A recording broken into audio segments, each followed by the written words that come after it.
राजघरानों की जिंदगी के बारे में सुनना सबको अच्छा लगता है। शाही महल, सोने के झूमर, लाखों की गाड़ियां, ये सब सुनते ही आंखें चमक जाती हैं। लेकिन कहती है ना, हर चमकती चीज सोना नहीं होती। सऊदी अरब के शाही परिवार में एक ऐसी ही कहानी है जो सुनकर रूह कांप जाएगी।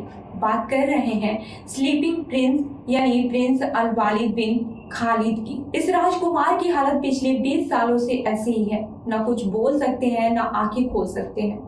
18 अप्रैल साल 2025 को उनका 36वां जन्मदिन बीत गया। लेकिन इस जन्मदिन पर भी उन्होंने न केवल केक काटा और न ही मोमबत्तियां बुझाई। वजह साफ है, पिछले 2 दशकों से वो कोमा में है। जी हाँ, एक जिंदा इंसान जो सांस तो ले रहा है लेकिन होश में नहीं है। ये सब शुरू हुआ था साल 2005 में। उस वक्त अल वालिद सिर्फ 16 से 17 साल के थे और एक मिलिट्री कॉलेज में पढ़ाई कर रहे थे। एक दिन एक भयानक कार एक्सीडेंट हुआ और सब कुछ बदल गया। हादसा इतना जोरदार था कि दिमाग को गहरी चोट लगी और तब से आज तक वो होश में नहीं आए। अब बात करते हैं इनके परिवार की, तो ये कोई मामूली खानदान से नहीं है। अल वालिद सऊदी अरब के फाउंडर किंग अब्दुल अजीज के परपोते हैं।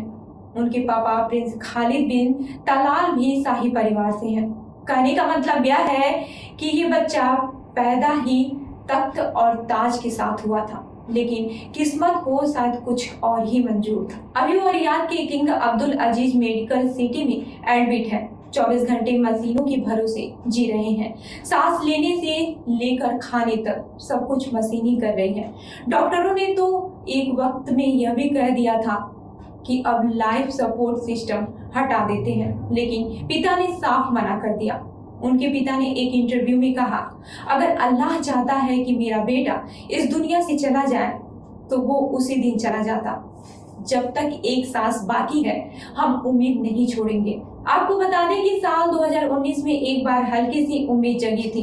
किसी ने देखा कि प्रिंस ने अपनी उंगली हिलाई और सिर भी थोड़ा सा हिलाया। सबको लगा कि शायद अब कुछ चमत्कार हो जाए, लेकिन डॉक्टरों ने उस पर भी ठंडा पानी फेर दिया। बोले ये बस नर्व का मूवमेंट हो सकता है, वो उसमें आने का कोई पक्का सबूत नहीं है। अब इतने सालों के बाद भी उनका परिवार हार नहीं मान रहा है। हर दिन हर पल वो लोग यही दुआ करते हैं कि एक दिन आंखें खुले और बेटा अब्बा कहकर पुकारे। सोचिए, जो बच्चा राजकुमार बनकर पैदा हुआ हो, वो इतने सालों से सिर्फ अस्पताल की छत देख रहा है। न दिन का पता है, न रात का, न कोई बात, न कोई आवाज, बस मशीनों की बीप बीप चल रही है। कई लोग कहते हैं कि शाही लोग दुख क्या जाने, लेकिन अल वालिद की कहानी बताती है कि तकलीफ का कोई धर्म, जात, रुतबा नहीं होता है। तकलीफ तो तकलीफ होती है। इसलिए जब किसी राजा महाराजा की चमक धमक देखें तो एक बार अल वालिद की कहानी जरूर याद कर लें, क्योंकि कभी कभी सबसे भव्य महलों के अंदर सबसे गहरी खामोशियां होती हैं। अगर ये कहानी दिल को छू गई हो तो इसे शेयर जरूर करिएगा। क्या पता दुआओं में ही कोई असर हो जाए। तो इस खबर पर क्या है आपकी राय, हमें जरूर बताइएगा। मिलते हैं अगली खबर में। तब तक के लिए देखते रहिए लखनऊ सुपरफास्ट न्यूज। धन्यवाद।